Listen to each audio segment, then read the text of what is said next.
ನಿಮ್ಮ ಸಹಕಾರ ಹೇಗೆ ನಮ್ಮ ಸ್ವಾಧೀನ ಅವರ ನಡೆಗೆ ಅರ್ಪಣ ತರ್ಪಣ ಹೋರಾಟದ ಫಲ ಬೇಕಲ್ಲ ವಿಶ್ರಾಂತಿ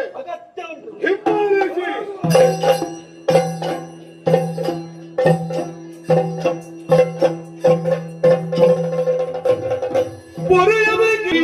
ಕಮಲ ಸಂಜಾತ ವಾಣಿನಾಥ ಅವಧರಿಸುನಿ ಕಮಲ ಸಂಜಾತ ದುರುಡರ ತುಳಿಯಲು ಒರೆಯುವುದೇನು ಧರಿಯಲು ಹೊರುಬಳು ವಿಧಿಯ ನೀನೆ ಬಲ್ಲೆ ಹೊರೆಯಬೇಕಲೆ ವಾಣಿನಾಥ ಅವಧರಿಸುನಿ ಕಮಲ ಸಂಜಾತ ವಾಣಿನಾಥ